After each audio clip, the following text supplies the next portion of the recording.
Good evening, all. Welcome to your favorite Mr. GST's lectures. This is your Professor C. A. Vishnuvardhan. We are done with input tax credit, right? The last lecture. Hope you have revised and did the problems. Fine. So I just want to add one point in that particular problem handout given to you. If you have gone through all the problems, how many of you have did the handout completely all the problems? Raise your hands. How many of you gone through all the problems in the handout? Problems pending, sir. ITC. Fine. So please make sure those who have not yet done, please make sure you are doing that at least from reverse.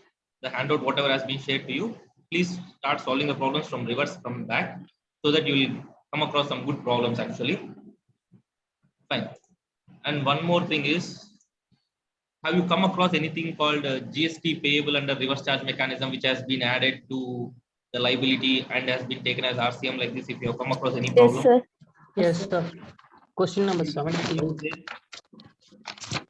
have you understood the adjustment? No, sir. No, sir. The point is, anything payable under RCM in GST, that should be paid only in cash. That means, if at all there is a GST liability where you have to pay it as a recipient, normally what we will do, whatever the GST liability is there, whatever the GST liability is there, how do we discharge it? How do we discharge it? Sir, we will use our ITC balance. If that is not sufficient, we will pay it by cash. Correct? But if it is a liability as per RCM, that means you are supposed to pay it as a recipient. What you should do, you should pay it in cash and you can avail ITC in the same month. That means you are availing ITC of the same amount. But the same amount should be paid in cash. That means you should finally add it to the liability. After doing the problem exactly how we have solved all the problems, finally what you should do, you take ITC, you have availed ITC because it is a purchase. You have solved the problem. You have identified what is the net minimum GST payable in cash. To that again, what you should do, whatever is the RCM liability that you should add finally, so that you will be paying it in cash. Please understand, simple. In case of purchases, normally what you do, you pay money to the supplier. You pay the money GST to the supplier. Supplier will pay to the government, and you will claim ITC. Correct? Now what you are doing, you pay money to the government directly. No supplier in between. You pay directly money to the government and take it as ITC. Are you able to understand? So what you should do now, if there is any RCM purchase, you do the problem as usual, take ITC on the RCM purchase also, no problem. Finally, at the end, what you should do, simply add RCM liability also to the net GST payable in cash. Clear? Is that clear, everyone? So with this backdrop, like please try to solve the problem. Now again, have a relook over the problems, you will get a clarity. Fine? Is that clear, my dear friends? Shall we proceed? Sir, we should take input and output for both, sir. ITC. Yes, at the same time. Yes. And then we should add it in the cash also. You do it like a normal problem. You take input tax credit, do it like a normal problem for RCM purchase also. Treat it like just a normal purchase. Do the problem. Finally, what you should do? Liability you increase by RCM purchase. Okay, sir. Clear? Sure, Ashish? Yes, sir. Clear, Arvind? No, sir. Example, sir. Okay, fine. We will see the problem. Do you have the problem number actually with you? Please let me know the problem. 20th problem, sir. 20.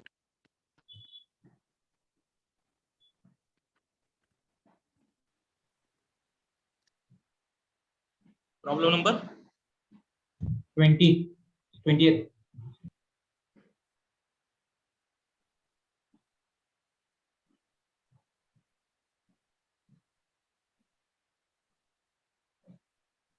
Okay.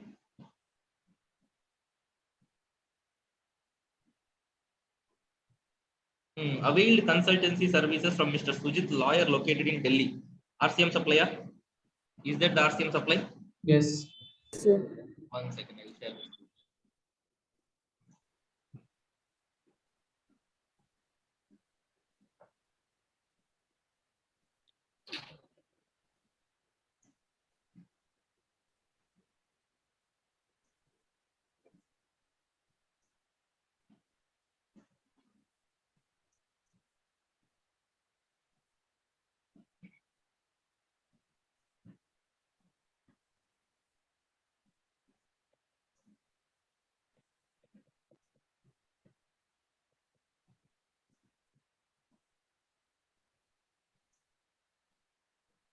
Right.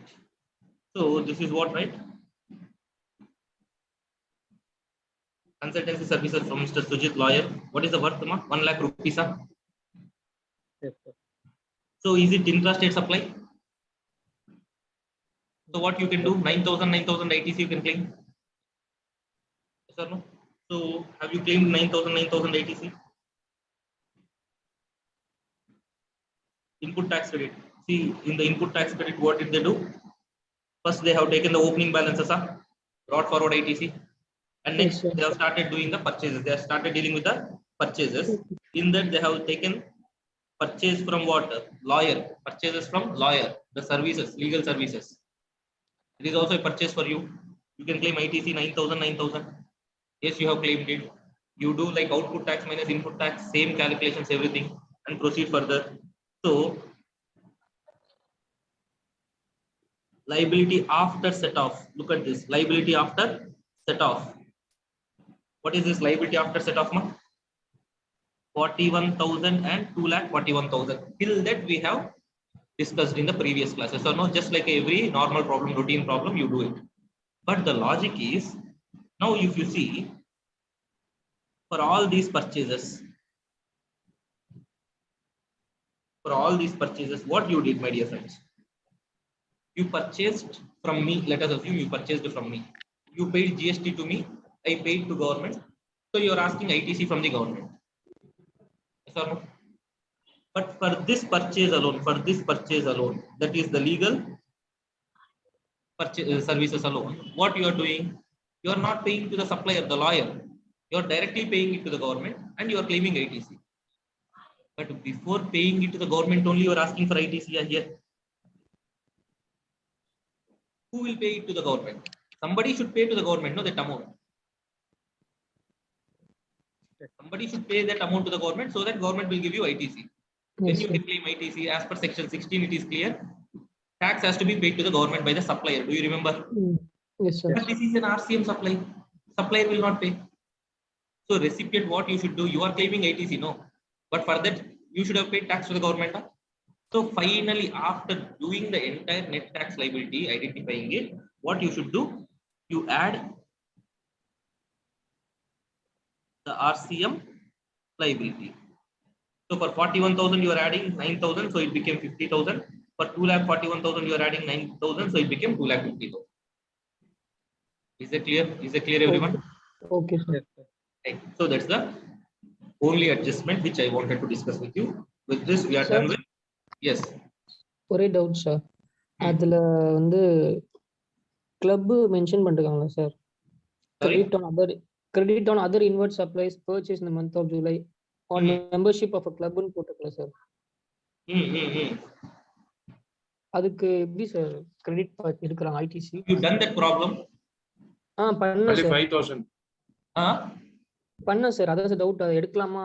ITC அதுக்கு membership of club வந்து எடுக்க முடியாது sir. Black பண்ணிட்டேன். Please understand here, what did they say? Ma, when you are reading the question, please be very careful. What did they say? CGST, SGST, credit on other inward supplies. Other inward supplies. How much? 50,000 rupees each. Oh, 50,000. Yes. Yes, Okay, sir. sir. Okay, sir. Each. 0.5 lakhs, Okay. 50,000 each. 50,000, 50,000.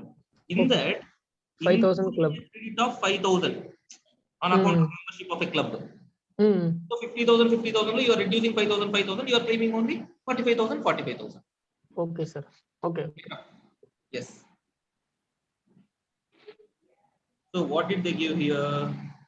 Credit on other inward supplies purchased in month of July, less credit on membership of a club. Okay, sir. Clear? Okay, sir. Right. Okay. So that is what all about input tax credit.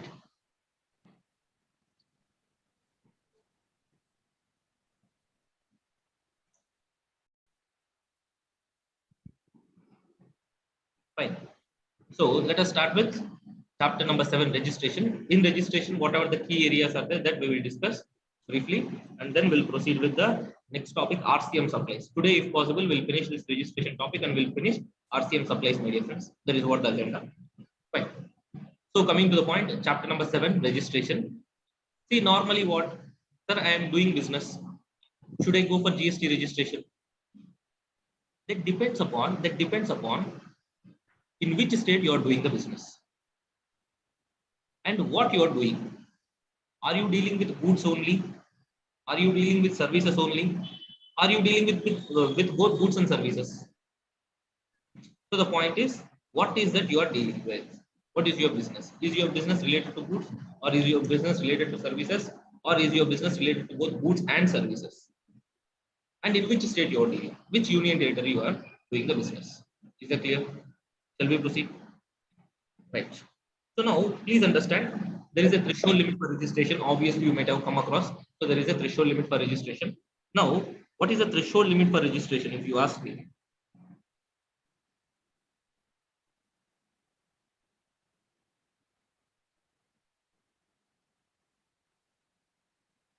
the threshold limit for registration, please understand, there are three limits. There are three limits.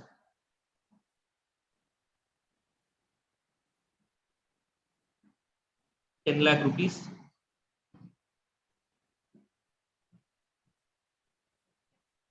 20 lakh rupees, and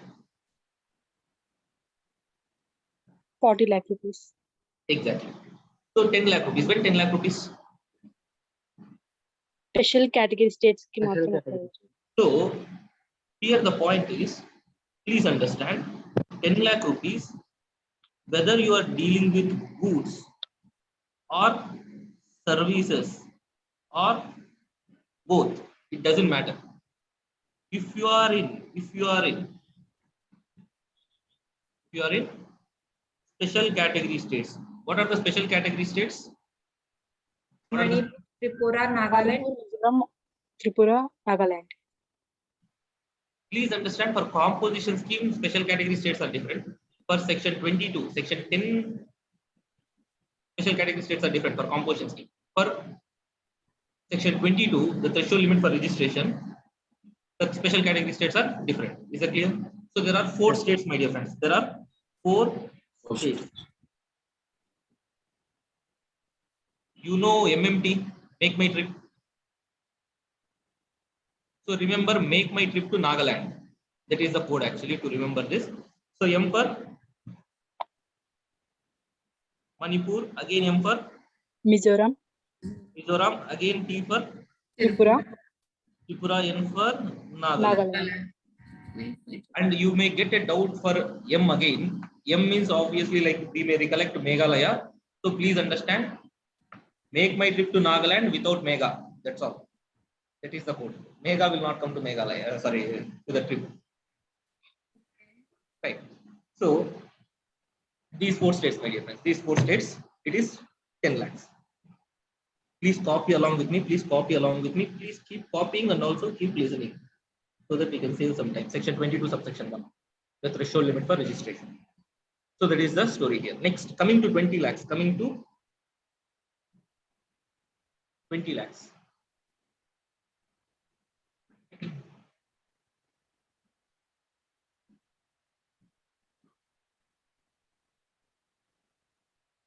You deal with goods or services or both.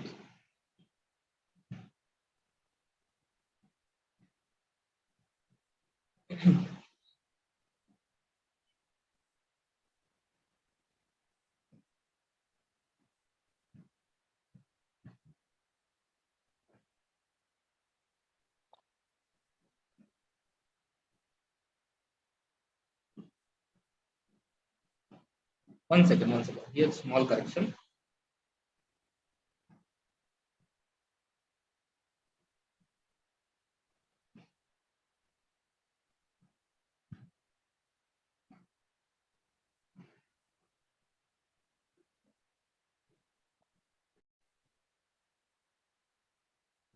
Yes. Goods or services are both.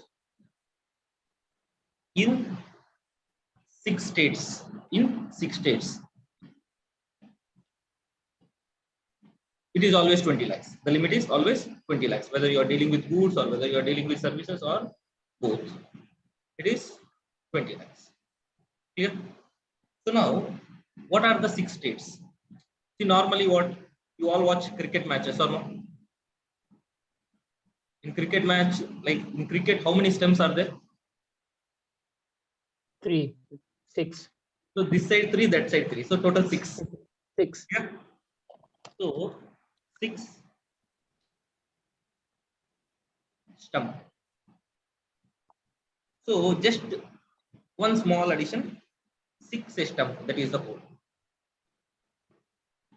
So for these states, this particular 20 lakhs limit is applicable. This particular 20 lakhs limit is applicable. Is that clear? So what are those states? What are those states? Andhra Pradesh, Telangana. Arunachal Pradesh, Meghalaya, A for Arunachal Pradesh. Arunachal Pradesh, Sora. Even I Yes, got sir. Arunachal Pradesh. Sikkim, Telangana. Sikkim, Meghalaya, Sikkim. Telangana, Telangana. Meghalaya, Uttarakhand, Meghalaya. Stump. Uttarakhand, Puducherry, Uttarakhand, Meghalaya, Meghalaya, Puducherry, Puducherry. Okay. 6 states. For these 6 states, in these 6 states, you are dealing with goods or services or both, the limit is 20 lakhs. The limit is 20 lakhs.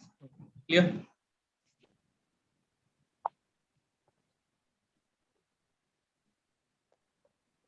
Sir, what about other states? 20 lakhs. Remaining states are there no remaining states? Yes or no? Depends. Other states, please understand here. What are other states, my dear friends? Himachal Pradesh, Karnataka, Assam, Andhra Pradesh, Kerala, Tamil Nadu, Gujarat, Maharashtra, Madhya Pradesh, Punjab, Haryana, Delhi. So all these other states and union territories, other states and union territories. Here, there is one more small addition, that is, in these states, what they are dealing. Are they dealing with goods, services, or both? You should know, right? See, please understand. If they are exclusively dealing with goods, then the limit is 40 lakhs. 40 lakhs. Then only this 40 lakhs applicable. So suppose they are dealing with exclusively services. My X services means not the services provided by your X. Exclusively services. Exclusively services.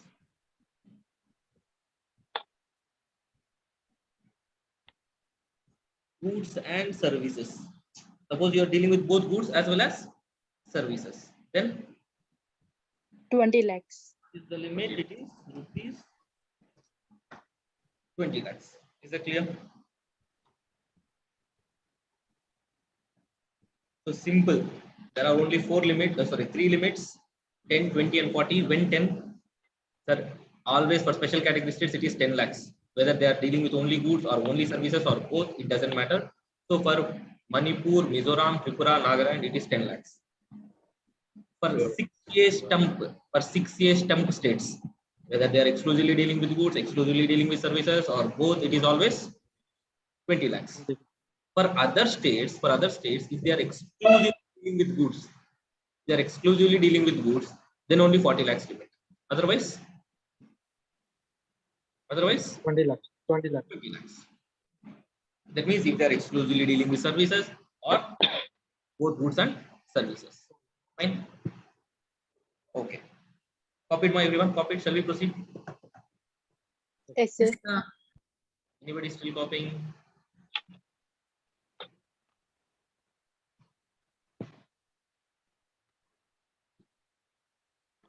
Fine. So we'll proceed.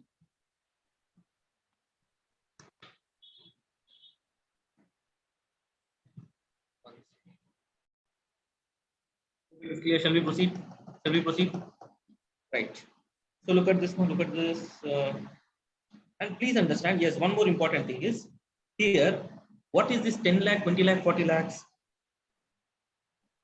Sir, your Aggregate aggregate turnover. turnover should not exceed aggregate turnover. It is all about aggregate turnover. What do you mean by aggregate turnover? taxable supplies, Civil, non-taxable few exempted. include అవుతాయి zero few tax. exclude అవుతాయి sir.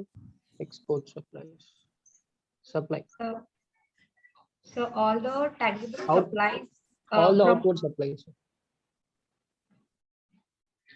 so all the output supplies including taxable plus non-taxable from every state aggregate. So Sir, taxable supplies, exports, exempt supplies, interstate supplies ని include చేసుకొని tax cess ఏమైనా ఉంటే exclude చేసి RCM ద్వారా ఏమైనా tax pay చేస్తే exclude చేస్తే వచ్చేదాన్ని అగ్రిగేట్ టర్న్ ఓవర్ అంటారు sir. So aggregate turnover means simple. Your sales. Your sales. Whether that sale is within India, outside India, whether that sale is taxable or non-taxable, exempt, all these things doesn't matter. Simply your sale. Clear? And that should not include the GST component. Your sales exclusive of taxes. And they gave one more a better clarification or clarity in the definition that you people may think, sir, we are purchasing something covered under RCM. Who is liable to pay GST on that? We are liable to pay GST on that. Correct? Because we are paying GST on that, whether it will become our turnover. No, sir. No. So logic is simple, my dear friends. Aggregate turnover means your sales made throughout the country, pan-India basis. Now it is like pan-India trend, no, pan-India movies, everything. So even aggregate turnover will take pan-India basis. So from Tamil Nadu branch, from Andhra branch, from Karnataka branch, from Delhi branch, from Maharashtra branch, wherever you have branches throughout the country, from all such branches, whatever is the sale you made, that is called as aggregate turnover, excluding taxes. Sir, I have purchased something on which I am paying GST because RCM is applicable on it. Should I add it to my turnover? Whether it is your sale or purchase, your purchase. So logic is simple. Aggregate turnover will not include purchases. Am I clear, my dear friends? Shall we proceed? In the recent attempt, they have asked a question like the aggregate turnover also. On aggregate turnover itself, they have asked a question. Shall we proceed? Shall we proceed? Yes, sir. Yes. Okay, so hope you are clear with that. Now,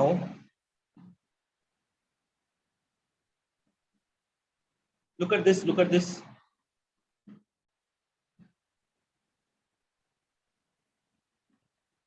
Prithviraj of Assam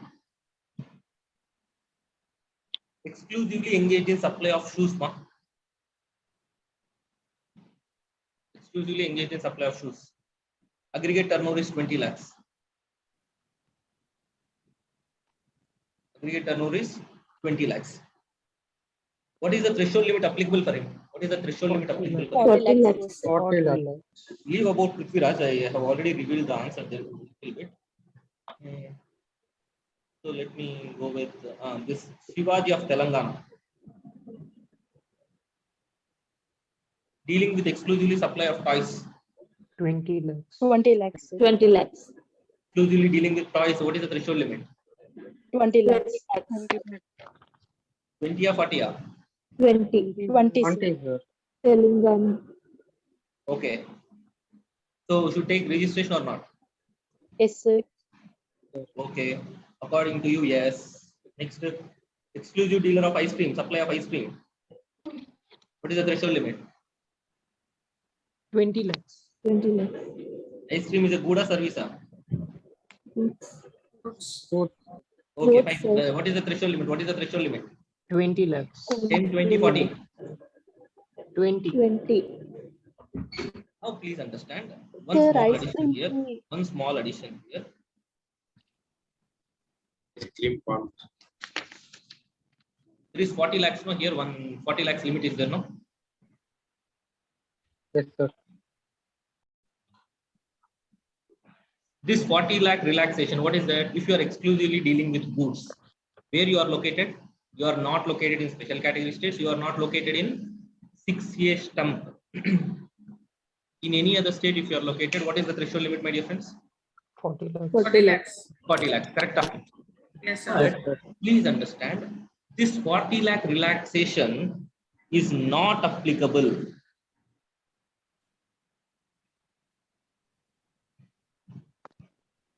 Not applicable for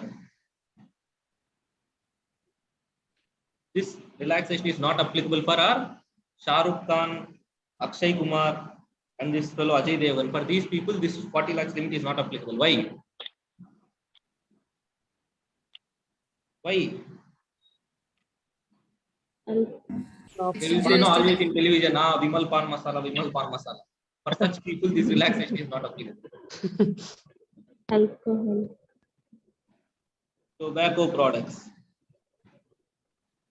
And Ice creams. ice cream. Even though you are exclusively dealing with goods, what is the good? Masala. You cannot enjoy 40 lakh benefit. Sir, I am located in Tamil Nadu, I am located in Karnataka, still, wherever you are located, it doesn't matter, that relaxation is not applicable for you. Is that clear? Just make the note there. So for these cases, what is the threshold limit, my dear friends?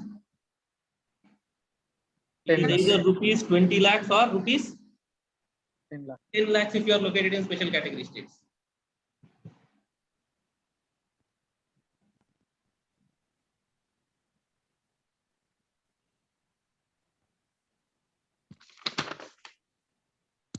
And shall we proceed? Those who can switch on the videos, please switch on the videos.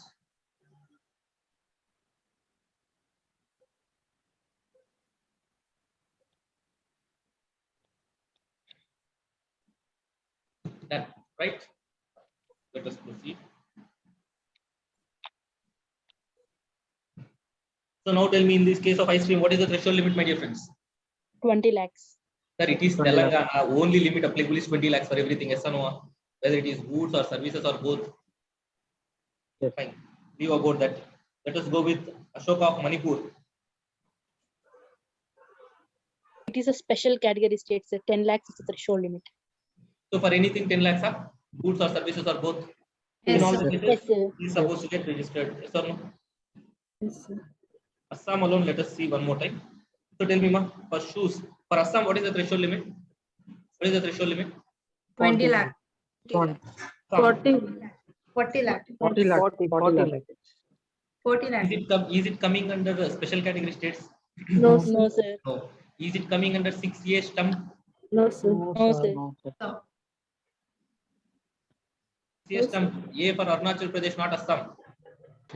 Then it is coming under others, yes or no? What is the threshold limit for others? 40 lakhs. 40 lakhs. 40 or 20. 40 if it is exclusively Yes. goods. Yes, sir. Other cases 20. Yeah. Yes, Yes, sir. sir. For shoes, what is the threshold limit? Exclusively shoes. 40. 40. So here it is 40 lakhs. Yes or no? It is 40. 40 lakhs. Exclusively pan masala. Then 20 lakh. 20 lakhs. 20 lakhs. 20 lakhs. 20 lakhs. 20. Taxable services for that. 20 lakhs. 20 lakhs. 20 lakhs. Both taxable goods and services for that. 20 20 lakhs. lakhs. 20 lakhs. Is that clear? Is that clear? Yes, sir. Yes, sir. Will we proceed? Right. One small addition to the point here. Small addition to the point here. See, look at these notes, my dear friends. Look at these notes and tell me what is that you are understanding.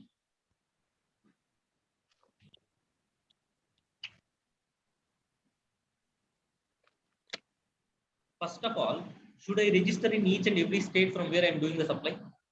Yes, sir. Yes, sir. Yes. Please understand, everyone heard about the Triple R movie, right? No, sir. Sir. Heard about, not watched. I am asking, have you heard about Triple R movie? Yes, sir. Yes, sir. Yes. So we are taking triple M here. Multiple states, multiple registrations mandatory. Mm. You are operating from multiple states. You should get multiple registrations, and it is mandatory. And it is mandatory. Okay. Is that clear? Yes, sir. Sir, within the same state, I am having multiple branches or multiple businesses. Should I go for multiple registration? No, sir. No, It sir. is optional. It is optional. If you want to take, you take. If you don't want to take, don't take. That's all. Okay. But what is the rule? Multiple states, multiple registrations mandatory.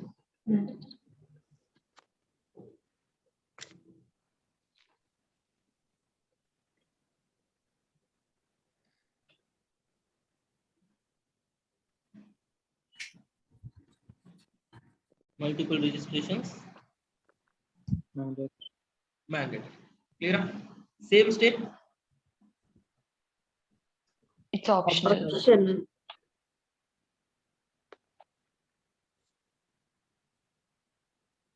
Multiple registrations optional. If you want to take, you take. Otherwise, no problem. Go with one registration. I don't have any issues. That is what the law says. Am I clear? Am I clear? Yes. Okay. Point number one is clear. Point number one is clear. Look at this point number two, my dear friends. Where exempt and non-taxable supplies are being taken place, their registration is not required. See, for example, I am having a bar and restaurant in Maharashtra. In Maharashtra, bar and restaurant. In Andhra Pradesh, or leave about Andhra Pradesh, let us assume in Karnataka. In Karnataka, I have bar. What you will see, aggregate turnover means from all India pan India basis, what you will see the turnover, and if it exceeds the threshold limit, you are supposed to get registered, yes or no? And that aggregate turnover means even non-taxable turnover I should consider. Yes. sir. Yes, sir. Yes, sir. Alcoholic liquor is non-taxable turnover. Yes. Now the point is, in Karnataka, what are you doing?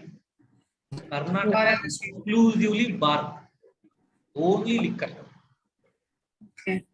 Clear? Sir, Maharashtra bar and restaurant. I am doing non-taxable supply, taxable supply, restaurant taxable, correct? There I am registering. From whether I should get registered in Maharashtra or not, how will I decide? I will see only Maharashtra's turnover. I will also consider Karnataka's turnover. Both Only Maharashtra. Both. I will consider Maharashtra turnover and Karnataka's turnover. Based on that, I will decide whether I should register. In Maharashtra, how much it should exceed? 20. Restaurant If you have- restaurant is service. Service. Restaurant is not 20 goods. lakh. Restaurant is service. So 20 lakhs. 20 Nice. lakhs. Okay. Now the point is, again from Karnataka's point of view, I should see, right, whether I should get registered in Karnataka or not. Again, the No, sir. threshold limit is 20 lakhs. Should I get registered in Karnataka or not? No, sir. Not No, required. sir. Not required. Not required. Why? Because in It is Karnataka, non-taxable supply. exclusively, yes, Karnataka exclusively you are dealing with water. Non-taxable. Taxable supply. Non-taxable supplies. So if you are providing exclusively non-taxable supplies from any state or union territory, or completely exempt supplies from any state or union territory, you need not go for GST registration in that particular state. Are you able to understand? Yes, sir. But in another state, should I take GST registration or not? For deciding that, should I take this turnover or not? Yes, sir. You Yes. have to take it. Of course, you have to take. Am I clear? Yes, sir. Yes, sir. So that is point number 2. Sir, I have branch in Karnataka. I have branch in Tripura. What is my threshold limit now? In Karnataka, I have to take registration. What is the threshold limit? 20 lakhs. 20 lakhs. 10 lakhs. Yes, sir. You have a branch in one In a non-special special- category state and one branch in special category state. Threshold limit automatically falls to 10 lakhs. 10 lakhs. And Karnataka, I asked you what is the threshold limit. What is your answer for that? Suppose only in Karnataka, what is the threshold limit? 20 lakhs. For goods, 20 lakhs. It is either 40 or 20. 40 or 20. Exclusively goods, 40. Both goods and services and only services, 20. Clear up? 20. 20. Right. Now, right. So Karnataka and Tripura, I have branches. What is the threshold limit? What is the threshold limit? 10 lakhs. 10 lakhs. lakh. That means one branch in non-special category states, another branch in special. If you have at least one branch in special category states, your threshold limit will automatically fall down to 10 lakhs. 10 lakhs. So from Karnataka also, I should see 10 lakhs, and Tripura also, I should see 10 lakhs. But whenever I am seeing whether I should register or not, which turnover I should consider, only that particular state or throughout India?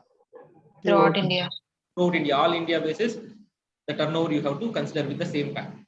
Of course, throughout India, Vishnuvardhan will have only one PAN. Yes or no? Yes. For each and every state, I cannot take a different PAN. Yes or no, my dear friends?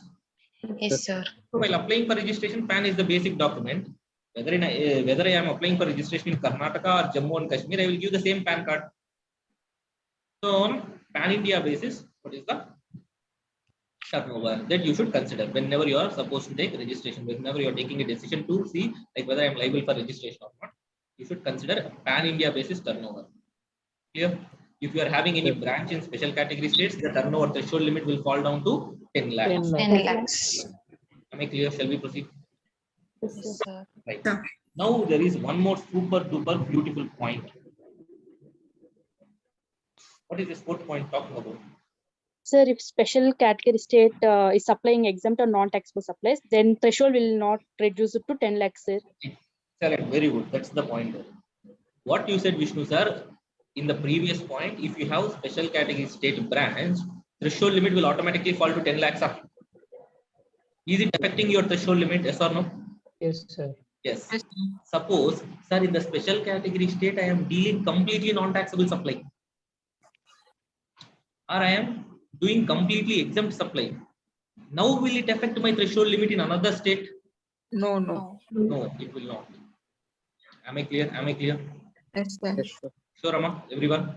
So, what is the point here, sir? If you have one branch in special category state, the threshold limit will have an impact. It will get reduced to 10. But in that special category state, if you are exclusively dealing with what? Exempt supply or Taxable not supplies or taxable? exempt supply, the threshold limit for other states will not get affected. Right? Fine.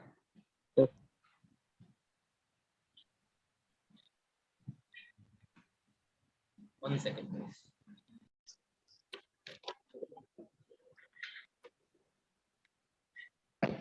So look at this example, my dear friends. Look at this example. Example number 2. Uday Enterprises is engaged in supply of taxable goods in Maharashtra. It also supplies alcoholic liquor for human consumption from Nagaland. Maharashtra, taxable goods. Nagaland, alcoholic liquor. Maharashtra turnover is 34 lakhs. Nagaland turnover is 8 lakhs. What is the threshold limit for Uday Enterprises now? 40 lakhs. Are you able to see the screen, I guess, right? Yes. 10 lakhs, sir. What is the threshold limit now? 10 lakhs, sir. 40 lakhs. Maharashtra, 40 you are lakhs. dealing taxable goods. In Nagaland, you are dealing with alcoholic liquor for human consumption. Yes, What is sir. the threshold limit now? 40 40 lakhs. 40 lakhs. 40 lakhs, correct?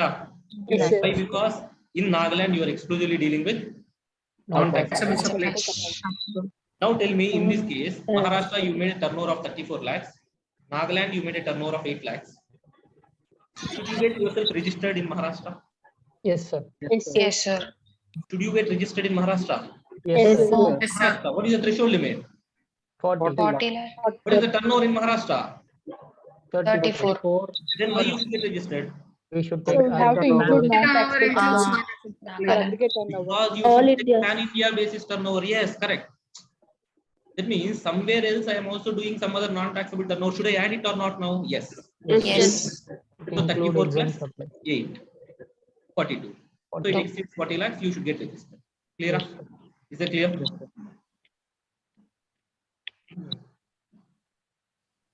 Fine.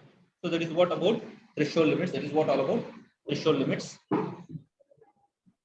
Right, guys, there is something called section 24. Section 24 deals with what? Compulsory registration. Compulsory Compulsory registration. registration. No matter what is your turnover, no matter which state you are located, those who are specified in section 24 should definitely go for registration. Am I clear? So please have a look over it. So they may ask you a straight theory question or any practical question asking you whether they are liable for registration or not. So who are liable for compulsory registration, my dear friends? Simple terms, we can say who are making Interstate supply. interstate supply of goods. Goods. who are making interstate supply of services still enjoys the relaxation. That 10 lakh, 20 lakh relaxation is there? No. Services means only two options. 10 or 20. Yes. Goods only you have three options: 10, 20, 40. Is that clear? Yes. Fine. So, interstate supply of goods, if you are doing, definitely you should go for registration. Registration. Definitely you should go. Sir, no matter what is your turnover, immediately you should go for GST registration.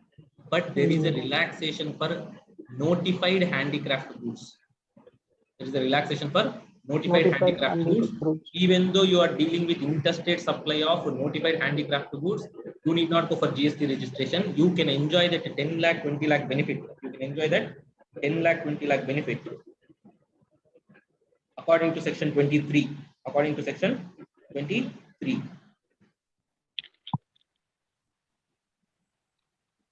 So look at this.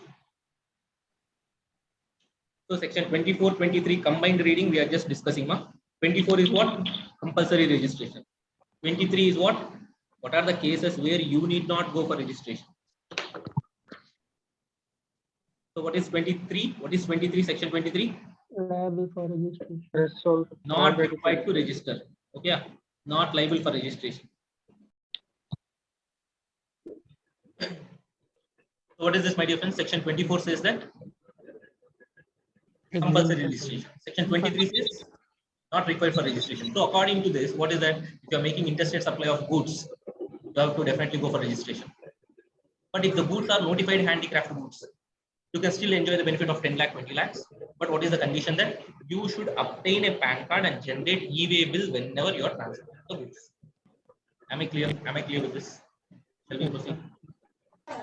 Right. Next. Next, tell me who are the people who are definitely liable for registration. Casual taxable person.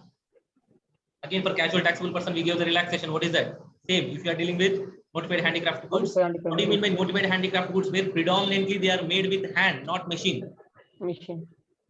Once there was a past exam question where they said the toys were made 75% by using a machine and 25% by using the labor. Is it a notified handicraft goods? No, because they are not predominantly made with hand. So for them, the relaxation is not applicable. Am I clear? Am I clear? Yes, sir. Yes, sir. So who is a casual taxable person? First, who is a casual taxable person? Person వేరే place లో వచ్చి business చేసేవాళ్ళు sir కొన్ని రోజులకి. Who doesn't have fixed place of business from the state where he is making the supply? Sir, I am a person who is dealing with the silk sarees in Tamil Nadu. Let us assume I am registered in Tamil Nadu. I have a shop in Tamil Nadu. I am doing my business in Tamil Nadu. Let us assume there is a textile festival happening in Gujarat. So I am going to that textile exhibition or whatever it is, and I am having a stall. I am putting an outlet there, and I am selling the sarees, silk sarees from that outlet for 15 days. Let us assume in Gujarat I am selling something. Do I have any fixed place of business in Gujarat? No, sir. No. For Gujarat, I am casual taxable person. So I should go for registration in Gujarat for that particular 15 days. Sir. That is mandatory. That is mandatory. Clear? Fine. Next, persons liable to pay tax under RCM. If you are purchasing something which is covered under RCM, if you are not registered, who will pay tax on that? Yes, sir. So you should go for registration. You should go for registration. Are you able to understand? Next, persons required to pay tax under section 9 subsection 5, the e-commerce operators. Again, person who is supplying the goods on behalf of somebody else, on behalf of some other taxable person. If you are acting as an agent of another taxable person, you should definitely go for GST registration. Whether it is agent or not, you are supplying the goods on behalf of some other taxable person. Whether you are acting as an agent or not, it doesn't matter. If you are required to deduct tax under section 51, if you are required to collect tax under section 52, section 51 and 52 are dealt at your CA final level, so nothing to worry. Just remember, if you are liable to deduct tax under section 51 or liable to collect tax under section 52, then you need to go for GST registration. Without registering yourself, how can you deduct tax or how can you collect tax? Yes, sir. Yes, sir. Next, non-resident taxable person. Who is a non-resident taxable person? Already we have discussed, I guess. Yes, sir. Person who doesn't No have fixed fixed place business or of fixed place of Who don't residence have in India. within We have India. discussed the example IPL cricketers also. Yes, sir. They should definitely go for GST registration. Yes, sir. Input service distributor, who is an input service distributor, will see at CA final level, not required at this level. So remember that that fellow is liable for registration, compulsory registration. Next, persons who make supplies through e-commerce operators. Next, supplier of OIDR services. What is OIDR? Online information data is access or retrieval services. That means the services where the human intervention is very minimum. Example, these OTT platforms, online gaming, PUBG. So the point is, any gaming app you see, they'll make money, yes or no, ma? There will be options to sell something. Yes, sir. So the point is, supplier of OIDR services to whom? To unregistered person in India. Please understand. You are supplying OIDR services from where? From outside India. Outside To whom? India. To whom? To person unregistered in India. Best example we can take these online games, where the service provider is from outside India and is providing predominantly services to whom? To unregistered persons in India. Yes or no, ma? Yes, sir. Fine.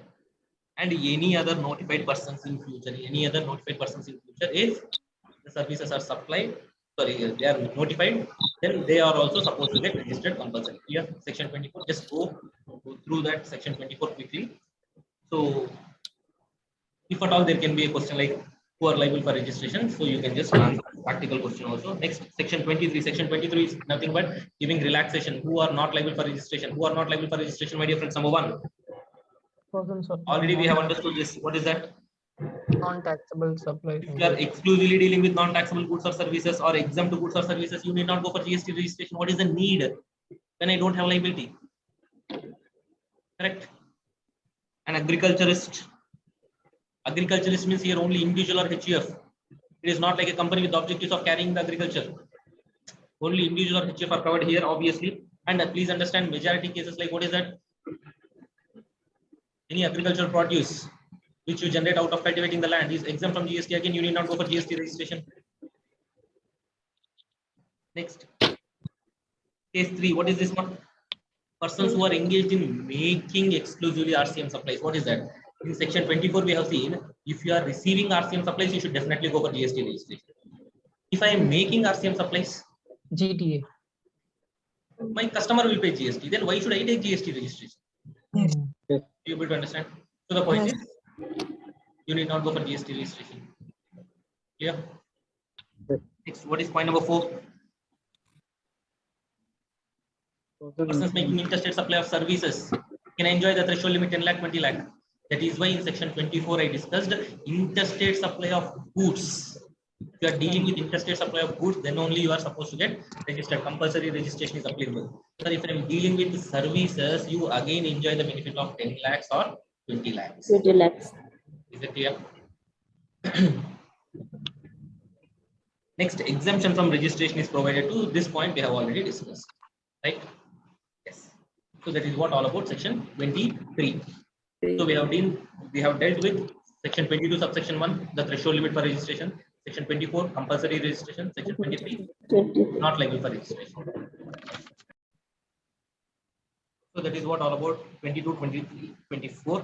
So next, section 25, the registration procedure. Please understand. Normally, when you become liable for registration, either because of section 22 or section 24. Correct? The moment you become liable for registration, what you should do is, you should apply for registration. Within how many days I should apply for registration? Within 30 days of I becoming liable for registration, I should apply for registration. But this is for normal people who are becoming liable for registration in section 22-24. But if you are a casual taxable person or a non-resident taxable person,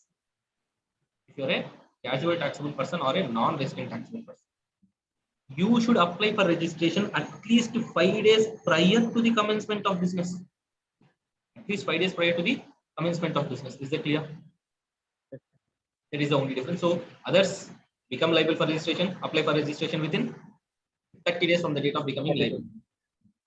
But for casual taxable person and non-resident taxable persons, 5 days. 5 days prior to the Near to the commencement. commencement of That means I can start the business even without registration. But for CTPs and NRTPs, They casual cannot. taxable person and non-resident taxable persons, they cannot. They will first apply for registration and then they will start the business. So no, because they should take the registration at least 5 days prior to the commencement of business. Okay. What is the basic document for obtaining GST registration, my dear friends? And PAN. PAN. But for non-resident taxable person, whether he will have a PAN? Can you ask David Warner to take PAN card of India? No, sir. So the point is, passport. for those people based upon some other documents like self-attested copy of a valid passport, they'll give the registration. For companies, for foreign companies, based upon the registration certificate in the foreign company or any other unique document, they'll grant the registration. Or sometimes the foreign companies may also have a PAN card in India, so based on that also they will get the registration. Is it clear? That is what the way how they get the registration. I already discussed about this state-wise registration, multiple states, multiple registrations mandatory. And within the same state, should I take multiple registrations? That is optional to you. Correct? Here, one small additional point we are coming across is, see,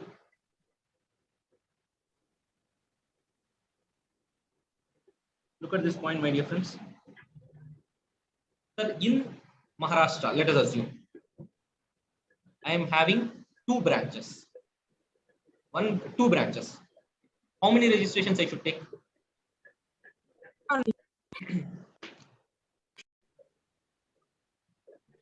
So how many registrations I should take? In Maharashtra, I have two branches. One, sir. At least Two is one. sufficient. One is sufficient. Is Yes, it sir. mandatory to take two? No, No, it is sir. optional. But if one unit is located in special economic zone and another unit is located in domestic tariff area, not a special economic zone, then you should go with the two different registrations. Are you able to understand?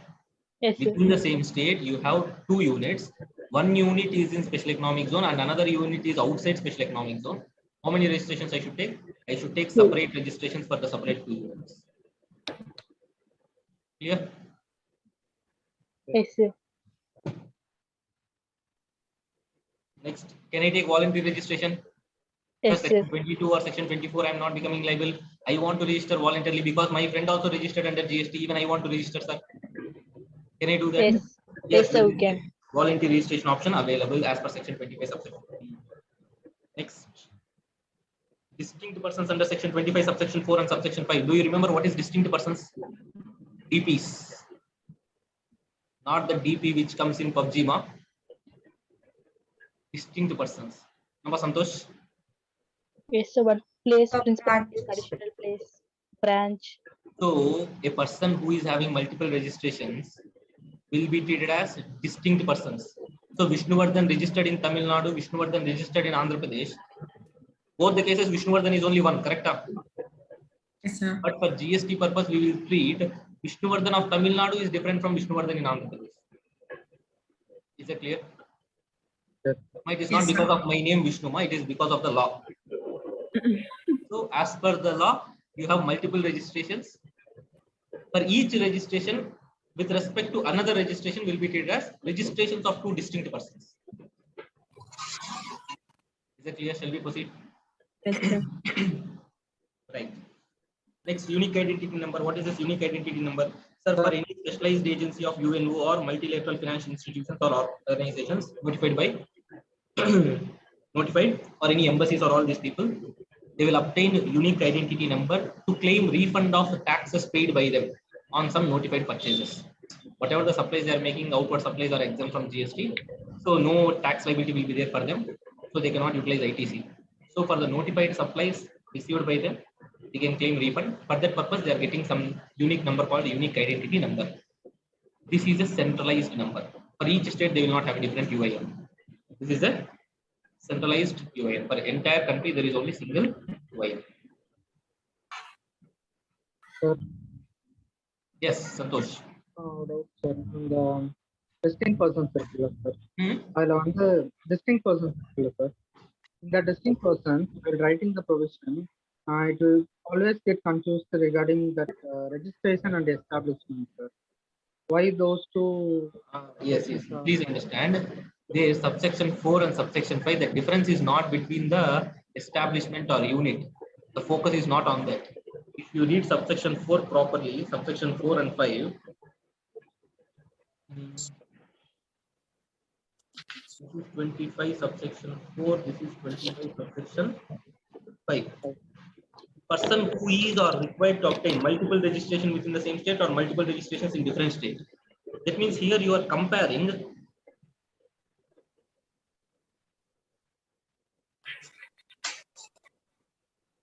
one registration and another registration within the same state or within different states. They are treated as registrations belonging to two different persons. Subsection 5, where you are required to obtain registration in a state or union territory as another establishment in another state or union territory. That means in another state they didn't talk about whether you are registered or not.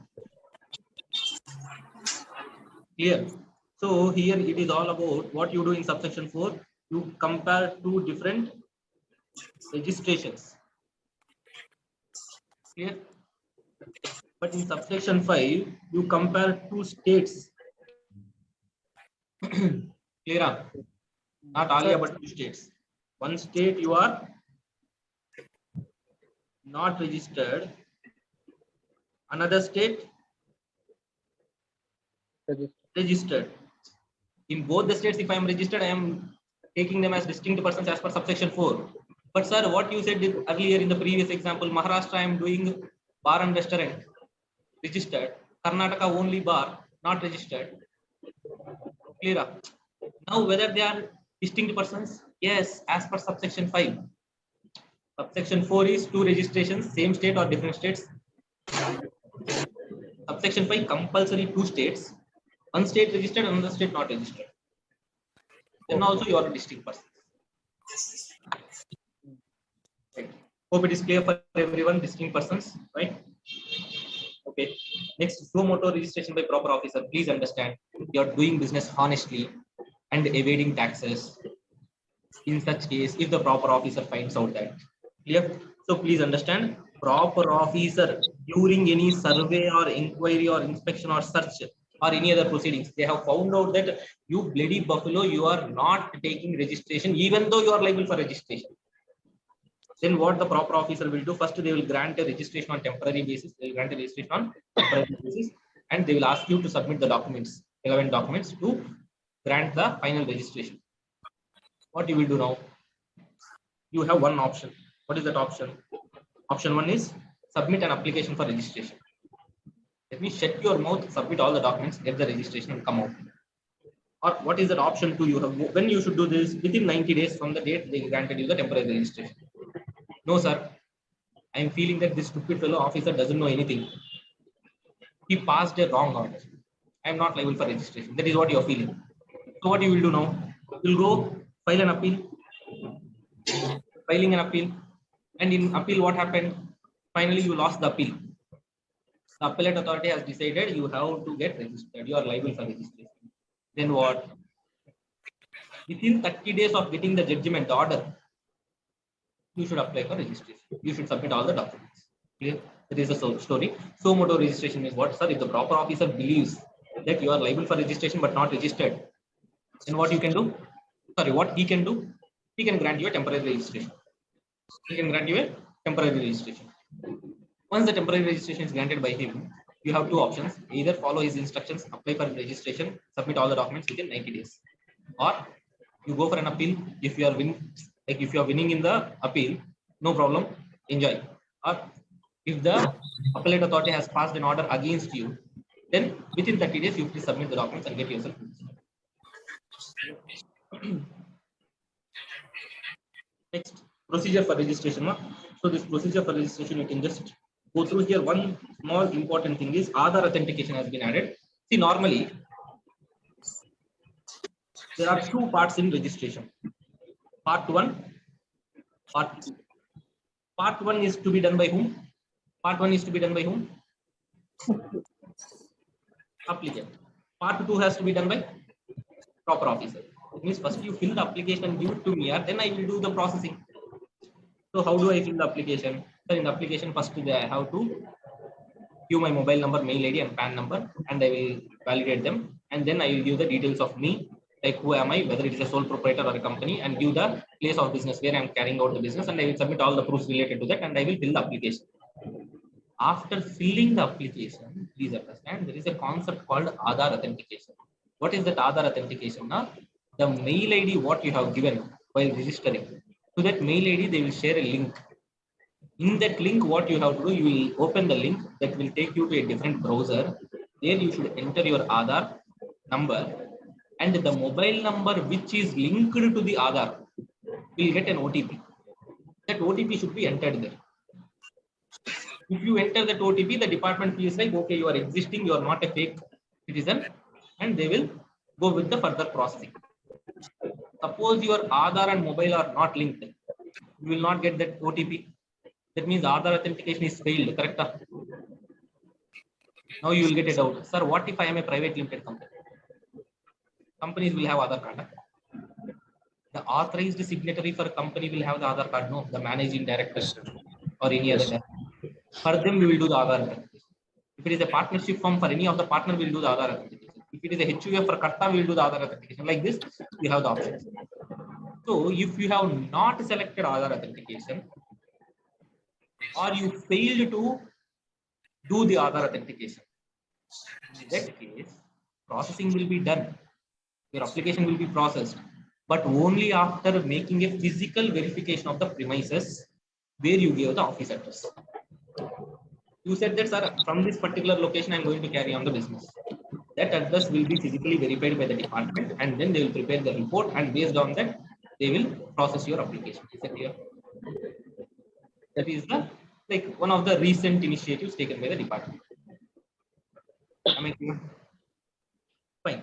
Now, please understand, if Aadhaar authentication is done successfully, what happens? Immediately within 7 working days, you will get the registration certificate. Within 7 working days. If all the documents submitted by you are proper. Suppose if they are not proper, you will ask for a clarification. You will ask for a clarification. Proper officer is not like a typical Indian girl straight away rejecting you. He will ask for explanations. Okay. So if he feels like something is lacking, he will ask for the explanation. That means within 7 working days, what happens? Either you will get the registration certificate or you will get a notice asking for clarifications. If somebody is asking clarification from you, will you wait? Santosh? No, sir, immediately we will respond. Correct? So the point is, you are replying to the proper officer. Within what time you have to reply to the proper officer? Within 7 working days. If you are not replying, your application will be rejected. Am I clear? Yes, You are sir. replying within 7 working days. Then proper officer, what he will do? He will take again 7 working days. He will take again 7 working days, process the application, process the clarification. If he feels like clarification is okay, then what he will do? He will grant the registration. If he feels like no, the details are not correct, then now reject. Now reject. Only one chance. So now he will reject the application. Is it clear? Now please understand, there is some timeline for you and some timelines for proper officer. Correct? If the proper officer is not following his timelines, that means your application is deemed to be accepted. You will get the registration. Because the default is from whose point? Proper officer's side. Correct? But if the negligence in reply is from your side, then the application is deemed to be rejected. Okay? So that's the point there. Here one disadvantage is, please understand, if you are not doing the Aadhaar authentication, then the registration certificate will not be granted within 7 working days. It will be granted within 30 working days. So you should wait for it. There is also another disadvantage if you are not having Aadhaar authentication. Fine. So for casual taxable person and non-resident taxable person, if you see the registration procedure, as we have already discussed, for non-resident taxable person, there is no PAN card. For casual taxable person, there is a PAN card, correct? He will go with the routine way, same way. But for non-resident taxable person, what you have to do? So for non-resident taxable person, please understand, there should be a self-attested copy of his valid passport along with application signed by authorized signatory who is an Indian resident having a valid PAN. It means for non-resident taxable person, there should be always somebody in India supporting to take GST. Is that clear? Yes, sir. For non-resident taxable person, there should be always somebody from India, Indian resident, having a valid PAN, supporting him to take GST registration. Am I clear? Shall we proceed? Shall we proceed? Right. Suppose if it is a business entity incorporated outside India, as I already told you, sir, that business entity recognized with the unique number, that document you provide, or if that business entity is having a PAN card in India, use that PAN card and proceed. Are you able to understand? Are you able to understand? Shall we proceed? Yes, sir. Guys, there are some points which are different from normal people getting registered and this CTPs and NRTPs getting registered. Out of that, point number one is, see, normally if you are going for GST registration, did I tell anything about the paying money in the previous case registration procedure for normal No, people? sir. I didn't tell. But here for CTPs and NRTPs, they should pay tax in advance and then get the registration. Why? Because please understand, what is the validity of registration certificate? What is the validity of registration certificate? For CTP and NRTP. Hmm? For CTP and NRTP, it's 90 days.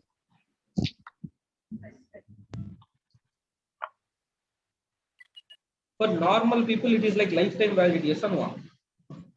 Yes, sir. Either till you die or the business dies. Whichever is earlier. So the point is, you will enjoy the validity for registration certificate. But for CTPs and NRTPs,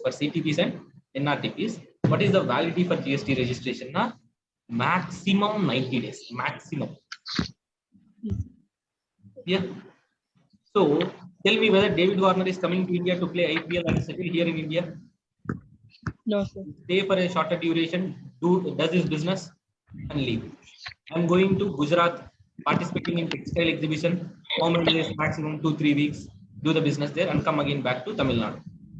So like this, for CTPs and NRTPs, the validity for registration certificate is maximum 90 days. 90 days. Is that clear? Yes, sir.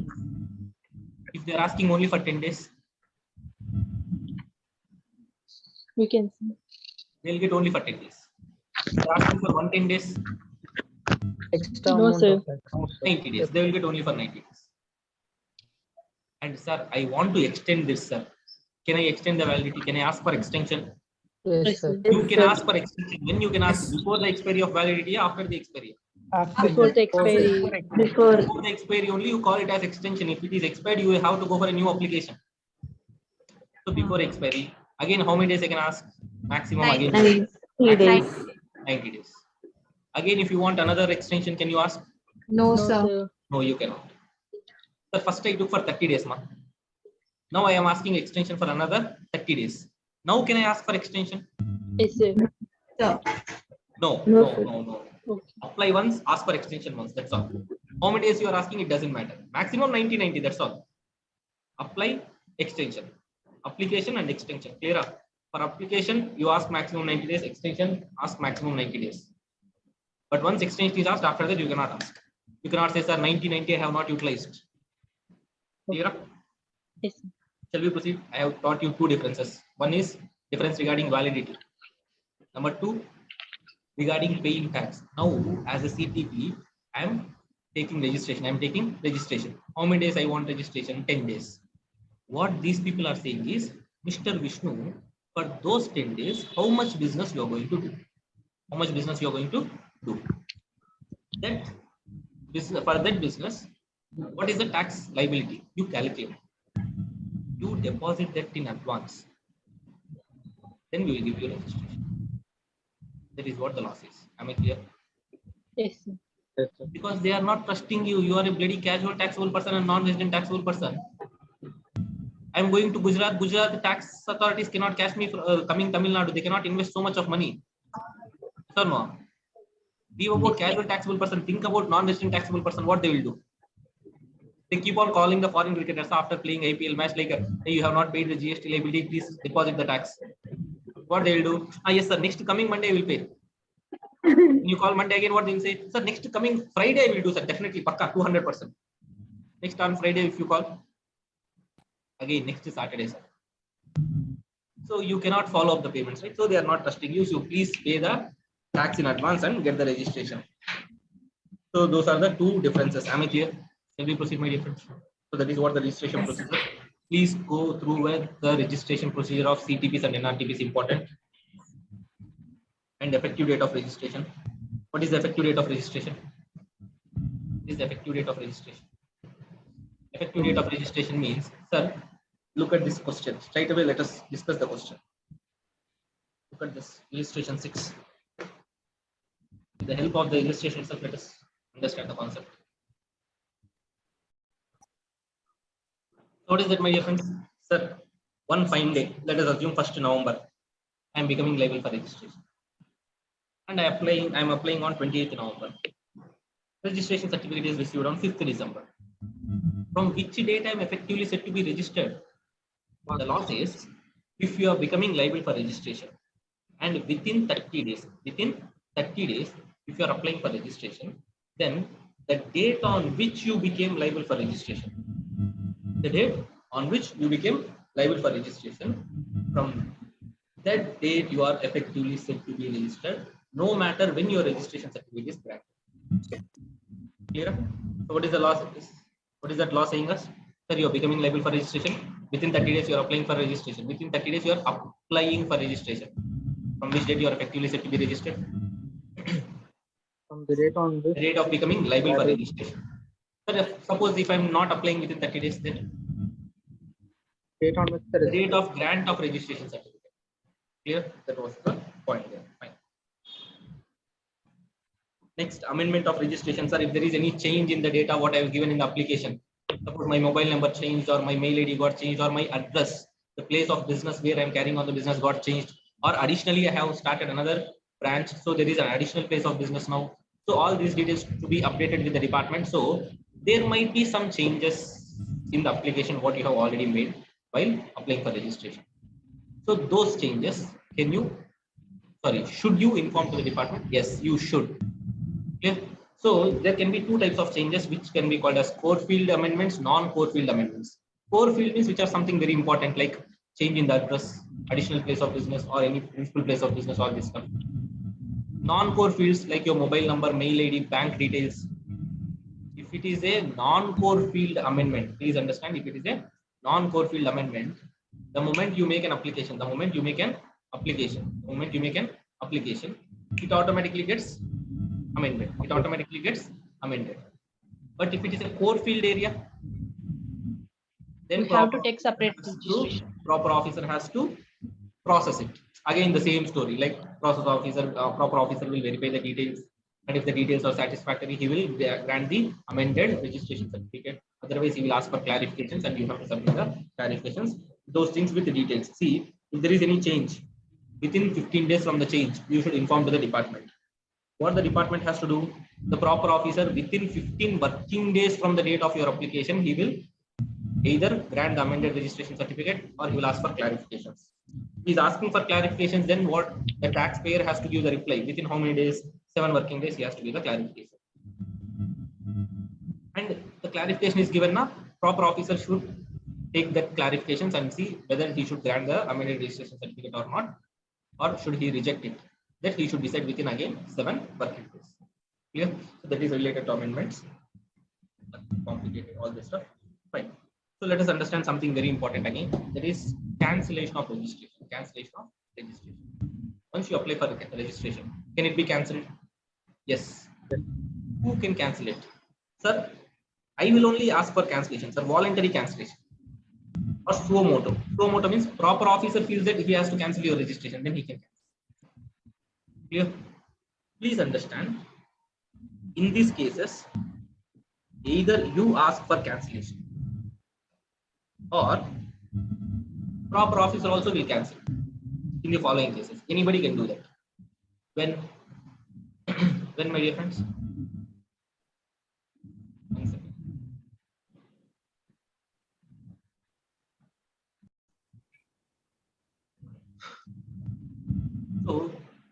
there are certain cases where both the taxpayer voluntarily can ask for cancellation of registration, or the proper officer also can ask for, proper officer also can cancel the registration. What are the cases? What are the cases?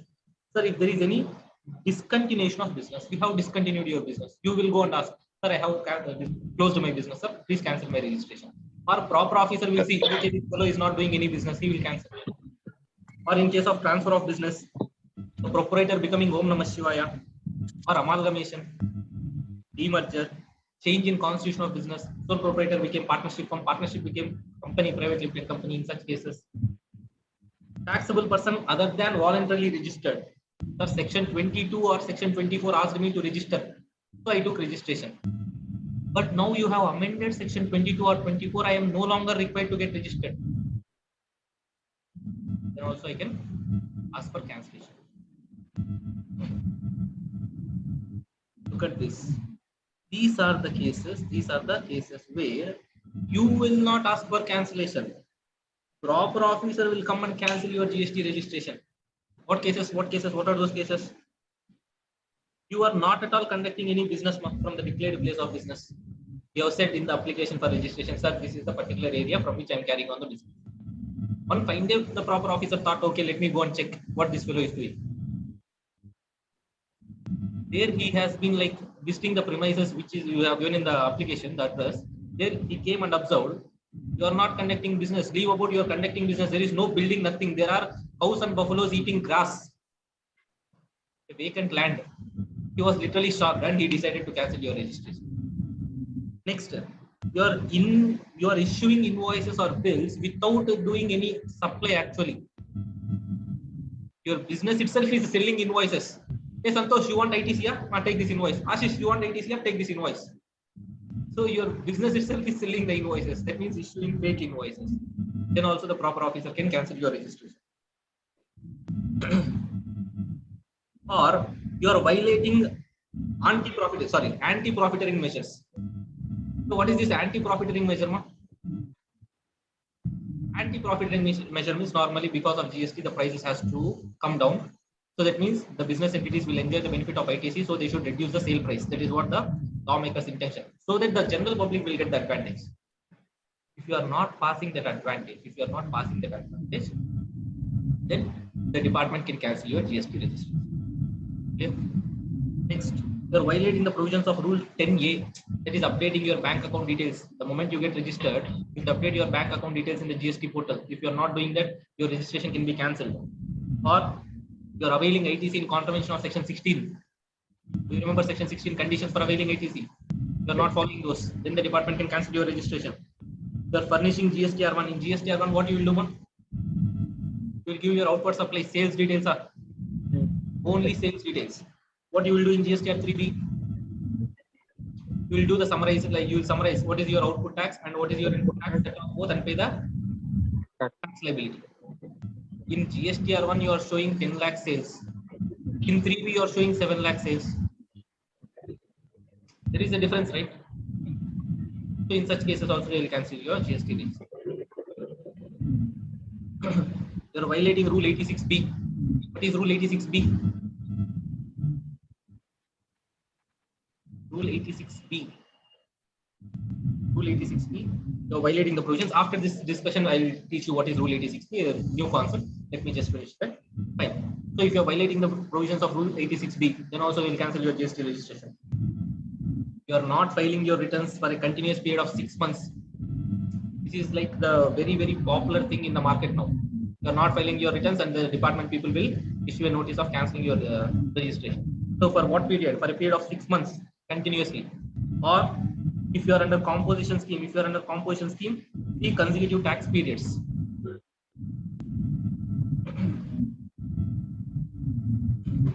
If you are a person who has applied for voluntary registration and you have not yet started business, 6 months over, why you need registration? I am cancelling. So you are not starting business within 6 months from applying voluntary registration. Or finally, you are applying registration by using any fraud or willful misstatement or suppression of facts. Then also your registration can be cancelled. Clear? So the procedure for registration not that greatly important. Leave it. So suspension of registration. See, the moment they want to cancel your registration, for time being, what they will do, they will first suspend. Normally, we'll be seeing in movies, no, what they will do if at all there is any complaint on any officer, what they will do. First, they will suspend, and then they will do the inquiry. After inquiry, they will decide whether we have to dismiss that stupid fellow or not. The same way here also. Then, when they decide to cancel your registration, first they will suspend your registration, go through the proceedings, and they will decide whether your registration has to be cancelled or not. If they decide to cancel it, they will cancel. If they decide it should not be cancelled, or before they cancel the registration, you are going and rectifying your mistakes. You didn't file the returns, they have suspended your registration. You're filing all your returns and going to the department and asking, Ayya, I have filed all my returns, Ayya, please lift the suspension. Then they will revoke the suspension. Or else they will wait for some time and then see, okay, this person is not rectifying his mistakes, so they will go for cancellation like that. So suspension means for time being, they will keep your registration on hold, and then they will see whether your registration has to be cancelled or not. Is that clear? Is that clear? So that is what regarding suspension of registration. Reversal of credit, all this stuff. Fine. So that is what all about the registration chapter. Fine. So we have discussed some key concepts. So remember the threshold limits, and again section 24, 30, 23, and then the registration procedure, casual taxable person, and then NRTPs, and then effective date of registration, and then go with when the registration can be cancelled, both voluntary and proper officer, suo moto, and only suo moto cases. These cases you kindly remember. Is it clear? Yes. So that is what chapter number 7, registration, the important topics. And I forgot to teach you this particular thing, that is Rule 86B actually. Rule 86B, chapter number 6. Sir, Yes. voice break ಆಗುತ್ತೆ. Anybody having any difficulty in my voice? Like, is there any? No, sir, it is clear, sir. No, sir. Okay, okay. Aravind, please check your internet connection, please, please, sir please. காத்து sound தான் sir கேக்குது.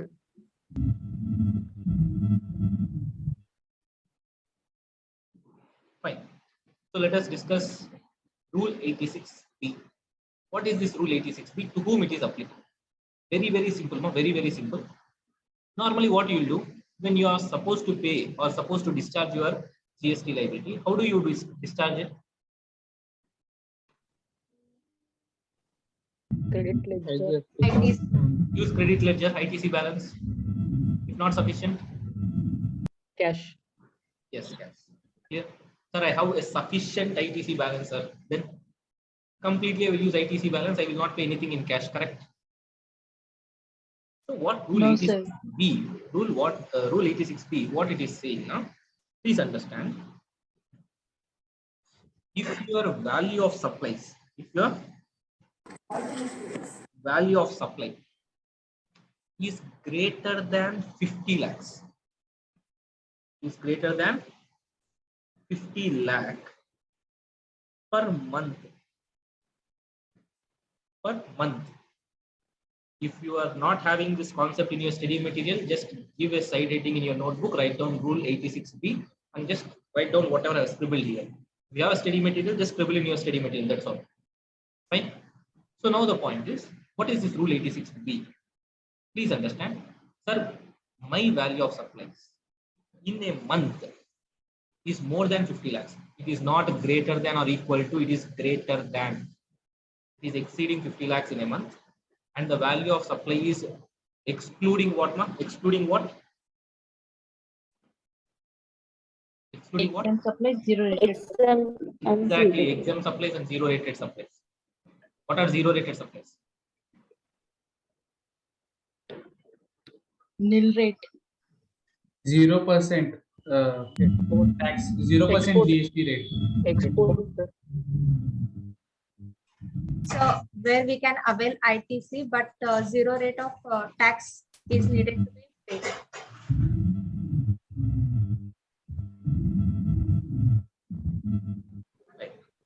Zero Exports are rated supplies means exports and supplies made to special economic zones are called as zero rated supplies. It is not, the rate is zero. Fine. So zero rated supplies means exports and supplies made to special economic zone. These two cases, you can make supply without payment of tax, with zero payment of tax, if certain conditions are fulfilled. So those things are called as zero rated supplies, exports and supplies to special economic zones. Clear? Am I clear? Am I clear? Fine. So value of supply is greater than 50 lakh per month, excluding exempt supplies and zero rated supplies. If you are such a kind of person whose value of supply exceeds 50 lakhs per month, excluding exempt supplies, excluding zero rated supplies, then for you rule 86B is applicable. For you rule 86B is applicable. Sir, for me, if rule 86B is applicable, what should I do? What should you do? Huh? Normally what? Your output tax liability, if at all there is any output tax liability, you will use ITC balance, and if it is not sufficient, you will use cash balance up.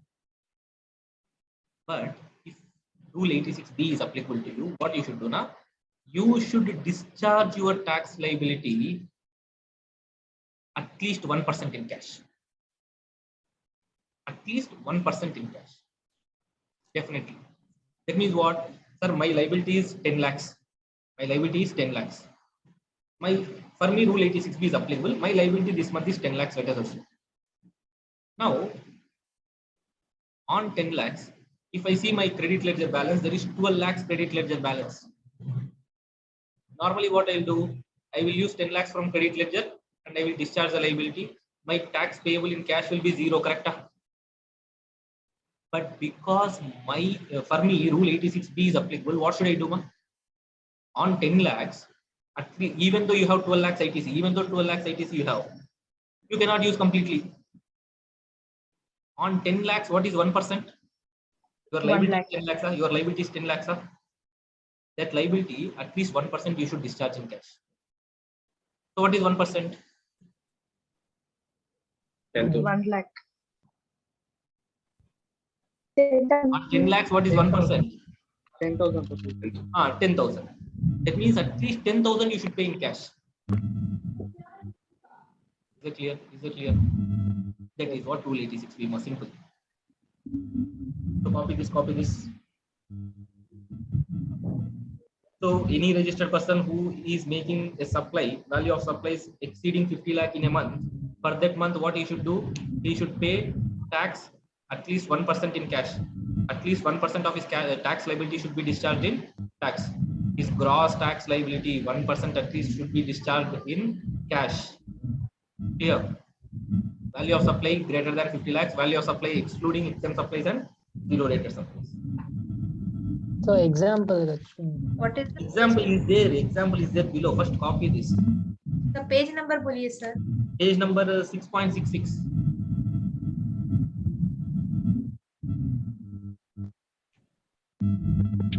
But all you don't have this in study material, please give a heading rule 86B and just write down whatever I have written there.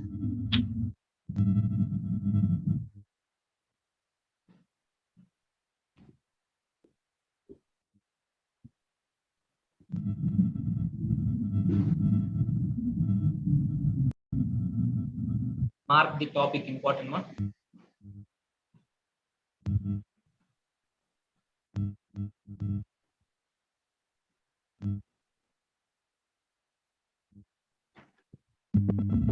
Sir,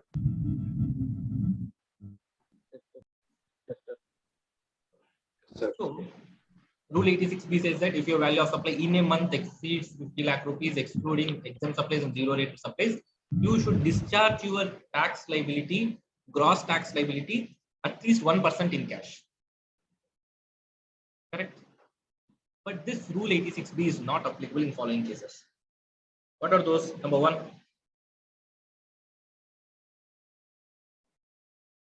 sir, you have paid tax more than 1 lakh in each of the last 2 financial years. Income tax. You have paid more than 1 lakh as income tax in each of the last 2 financial years. Then current financial year for you, rule 86B is not applicable. Am I clear? If you are a sole proprietor, you have paid last 2 financial years 1 lakh each financial year as income tax. Or if it is a HUF, the Karta has paid. Or if it is a company, the managing director has paid. Or if it is a partnership from any 2 partners or whole-time directors or members of managing committee of association, board of trustees, depends upon the type of organization. Clear? So they have paid income tax more than 1 lakh in each of the financial year. Then for them, Rule 86B is not applicable.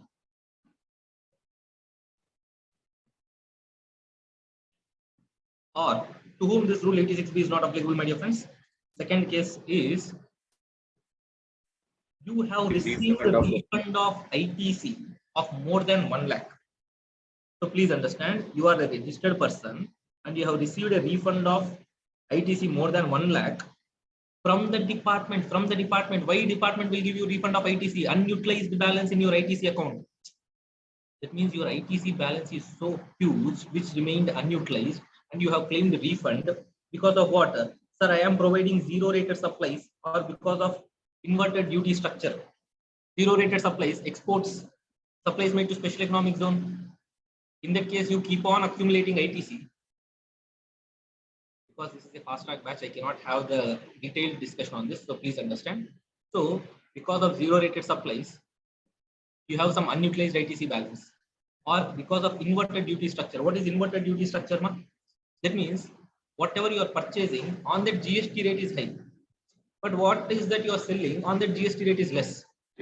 All your purchases are somewhere around 12%, 18% like that, but you are selling a product which will attract 5% GST.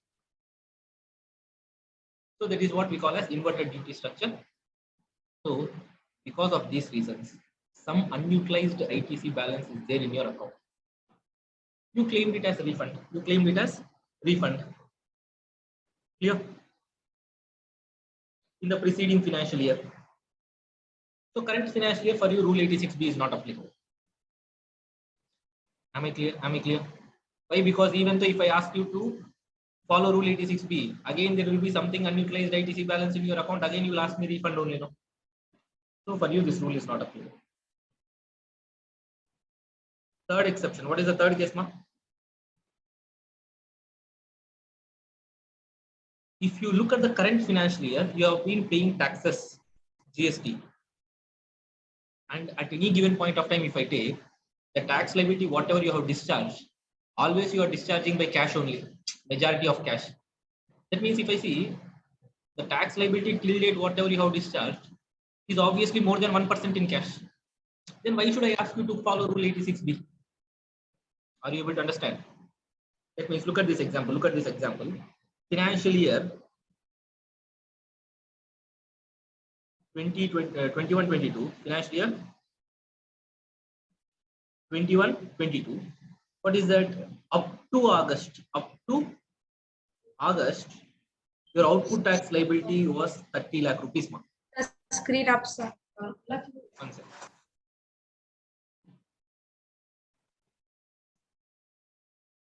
So please understand, financial year 21-22 up to August 2021, what is your output tax liability? 30 lakh rupees. 30 lakhs. How did you discharge the 30 lakh rupees liability? 1 lakh through cash. Using 1 lakh through cash ledger, remaining through credit ledger. Now tell me, in September, for him, whether Rule 86B is applicable? No, sir. Up to August, what is his liability? 30 lakhs. On that 30 lakhs, he paid 1 lakh through cash up. That means more than 1% through cash he discharges, or no? Yes, sir. On 30 lakhs, 1% is only 30,000. Yes, sir. So more than 1% he has discharged already in cash. So for September, for him, Rule 86B is not applicable. Yes. Is that clear? We have seen Rule 86B and its exceptions. Clear? And one more interesting thing, what they say is, look at this paragraph. What is this? You should not stick on to this 1% Rule 86B for the tax payable under RCM. Or whatever is tax payable under RCM, you should pay completely in cash. Just because there is Rule 86B, I will pay only 1% in cash. Huh? Department officers will come with a broomstick over me, right? So the point is, RCM liability to be completely discharged in cash. No matter you bring Rule 86B into picture or 96B into picture or whatever it is. Am I clear? Rule 86B is not applicable for RCM inward supplies. You should definitely discharge it in cash. And look at this again. Rule 86B is not applicable to the below mentioned people. Who are those below mentioned people? Government department, public sector undertaking, local authority, statutory body. But because you don't want to take complications. Right, okay, fine. So that's the story there. Rule 86B. Am I clear? Am I clear? So RCM छोड़ के हम लोगों को 1%. So with this, we are done with Rule 86B as well, right? So let us wind up the session for the day. Tomorrow we'll take up RCM supplies specifically, fine? So we'll discuss RCM supplies, and if time permits, we will go with some other topics like composition scheme and composite and mixed supply. Section 8 also we'll see if time permits. So that will be tomorrow's agenda. So today, please make sure you are revising completely this chapter 7 registration and also Rule 86B. Those who have not done with chapter 6 problems, please make sure you are going through those problems. Fine. So see you all in tomorrow's lecture, same timing, 7:30 to 10 hopefully. So till then, this is your CA Vishnuvardhan signing off. Thank you. Jai Hind.